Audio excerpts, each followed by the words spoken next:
មុនពេលដែលខ្ញុំមកខ្មែរមួយថ្ងៃគឺបងថ្លៃជាតិមកលេងទាំងយប់គាត់ថាមកលាប្អូនថ្លៃផងឃ្លានចង់ញ៉ាំភ្លាសាល់ម៉ុនផងចឹងហើយពេលហ្នឹងក៏ធ្វើភ្លាត្រីសាល់ម៉ុនបែបខ្មែរទទួលគាត់ទៅគ្រាន់តែថាវីដេអូនេះបងប្អូនអើយមកដល់ខ្មែរទៅតបានកាត់ផុសមកដល់ខ្មែរទៅឡើងទៅរវល់ខ្លាំងពេកដល់ទៅអង្គុយនឹកឃើញដល់បងម៉ៃនឹកឃើញដល់បងថ្លៃនេះក៏ទាញវីដេអូយកមកកាត់ផុសទៅបងប្អូនណាចូលចិត្តភ្លាត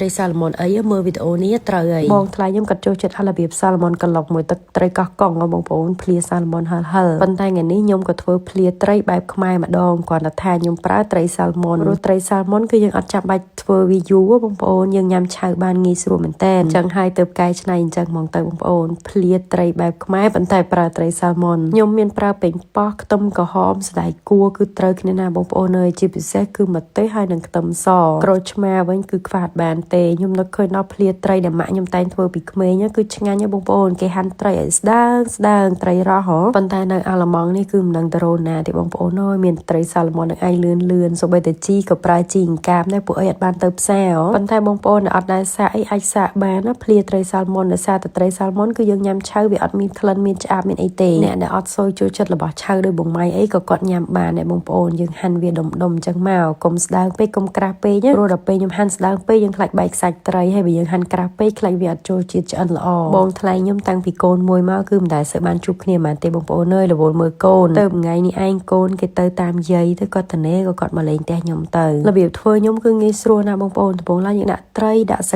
ក្រីខ្ទឹមសហើយនិងម្ទេសបន្ទាប់មកគឺច្របាច់ក្រូចឆ្មាចូលហើយគ្រឿងទេសដំបូងឡើយខ្ញុំដាក់តែម្សៅស៊ុបហើយនិងស្ករសិនទេបងប្អូនមិនថាត្រីអីទេបងប្អូនច្របាច់ក្រូចឆ្មាមកគឺថាវារៀងស្លោកវាចង់ឆ្អិនហ្មងណាប៉ះចំខ្ញុំហើយនៅបងម៉ៃនេះគឺកំពូលអ្នកចូលចិត្តជូរផងខ្ញុំដាក់ក្រូចឆ្មានឹងរៀងច្រើនដែរបន្ទាប់មកយើងថែមជាមួយនឹងទឹកត្រីបងប្អូនប្រើតែទឹកត្រីសុទ្ធក៏បានដែរខ្ញុំមានអារម្មណ៍ថាទឹកត្រីទិញនៅនេះគឺវារៀងសាបអញ្ចឹងហើយខ្ញុំលួចថែមជាមួយនឹងទឹកប្រហុកចូលបន្តិចដែរឲ្យវាមានក្លិនដិតប៉ុន្តែបើទឹកត្រីបងប្អូនឈ្ងុយល្អមិនបាច់ដាក់ទឹកប្រហុកទេបងប្អូនដាក់តែទឹកត្រីនឹងគឺឆ្ងាញ់ហើយច្របល់ចូលគ្នាឲ្យសព្វមកនេះថែមតែបន្លែច្របល់ម្សៅទៀតគឺចិត្តរួចបាត់ហើយបងម៉ៃនឹងគឺមិនសូវចូលចិត្តទេគ្រឿងឆៅគ្រឿងអីតែបានបងថ្លៃមួយក៏រៀងចូលចិត្តអញ្ចឹងហើយតែខ្ញុំនឹកឃើញញ៉ាំអញ្ចឹងគឺនឹកឃើញដល់បងថ្លៃដែរមួយចានហ្នឹងគឺថាអើយ2នាក់បងថ្លៃនេះឯងបងប្អូនពួកខ្ញុំគិតថាបងម៉ៃប្រហែលជាគាត់មិនសូវចង់ញ៉ាំបានទេពេលដែលយើងធ្វើអញ្ចឹងបងប្អូនគឺវាមានបន្លែច្រើនមុខអញ្ចឹងទៅញ៉ាំគឺវាឆ្ងាញ់ម្យ៉ាងដែរវាអត់ហិលហោះពេកមានត្រីមានបន្លែមានអីចឹងទៅគឺឆ្ងាញ់ប្លែកម្យ៉ាងឥឡូវហើយមួយមុខឯងបងប្អូនបើតែត្រូវធ្វើមួយមុខទៀតសិនព្រោះអីបងម៉ៃក៏អត់សូវប៉ុណ្ណាហ្នឹងទេខ្ញុំត្រឡប់មួយនឹងស្ពៃតឿដាក់ខ្លាញ់ដាក់ខ្ទឹមពងមកដាក់ជាមួយនឹងស្ពៃតឿយើងចូលទៅបងប្អូនទុកឲ្យវារៀងទន់បន្តិចហើយអត់មានដាក់អីច្រើនទេដាក់តែម្សៅស៊ុបប្រេងខ្យងស្ករបន្តិចហើយនឹងទឹកស៊ីអ៊ីវបន្តិចទៅបងប្អូនគឺរួចរាល់ហើយវាឈ្ងុយចេញមកពីខ្ទឹមសបំពងយើងនឹងហើយបងម៉ៃត្រឡប់តកួនត្រឡប់ស្ព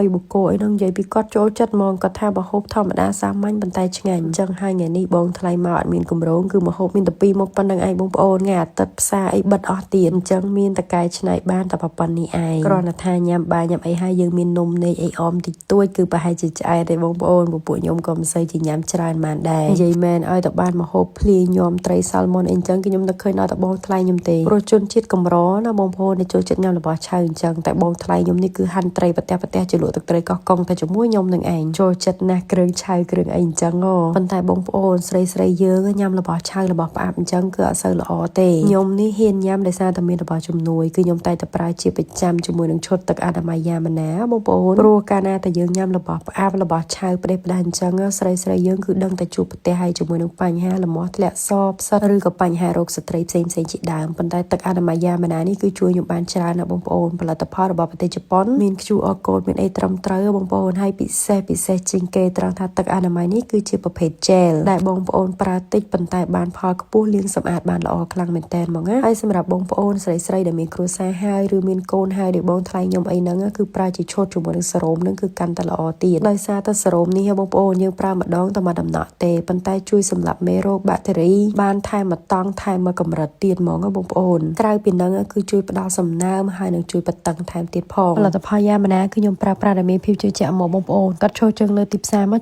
7ឆ្នាំហើយបងប្អូនចាប់អារម្មណ៍ចង់បានឥឡូវគឺកាន់តែពិសេសទៀតកុំភ្លេចឆាតទៅ Facebook Page របស់គាត់ផ្ទាល់ណាដែលខ្ញុំដាក់នៅលើវីដេអូនេះដោយសារក្នុងឱកាសប្រជុំបិណ្ឌនេះពេលដែលបងប្អូនកំងទិញជាមួយនឹងឈុតទឹកអនាម័យយ៉ាម៉ាណាមួយឈុតបងប្អូននឹងទទួលបាន cleansing កញ្ចប់ថ្មីមកកញ្ចប់ដែលមានចំណុះដល់តែ50 ml ច្រើនខ្លាំងមែនតើបងប្អូនអីដែលសំខាន់គឺជាមួយនឹងក្លិនថ្មីថែមទៀតផងដូច្នេះហើយរួចរាល់ទាំងអស់គ្នាបងប្អូនដោយសារយ៉ាម៉ាណាតាំងពីលក់មកដែលធ្លាប់មាន promotion ណាហើយឥឡូវត្រឡប់មកដល់វគ្គញ៉ាំវិញបងម៉ៃ វិញក៏ថាគាត់សុំ BA ជាមួយនឹងឆាស្បៃតឿយទុកភ្លាត្រីសាឡម៉ុនហ្នឹងឲ្យខ្ញុំហើយនឹងបងថ្លៃនឹងញ៉ាំទៅបងថ្លៃនេះចាអត់បានយកកូនមកគឺឆ្លៀតទូរស័ព្ទសួរសុខទុក្ខរឿងកូននិយាយទៅអារម្មណ៍អ្នកម្ដាយអញ្ចឹងហ្មងណាដើរចោលកូននេះណាបងប្អូនអង្គុយ FaceTime រហូតរបៀបថាតែញ៉ាំហ្នឹងក៏មិនត្រង់មាត់ដែរដោយសារទុកកូននៅមួយយាយតាំងពីគាត់មានកូនមានអីមកបងប្អូនអើយជួបគ្នាម្ដងគឺថាអូយរត់ទៅរត់មកអញ្ចឹងឯងបានមួយរយៈចុងក្រោយនេះមិនសូវដែលបានថតអីជុំគ្នាទេដូចថ្ងៃនេះអញ្ចឹងសក់ឃ្លានរៀងខ្លួនផងខ្ញុំនេះក៏ដោយដែរបងប្អូនគឺញ៉ាំ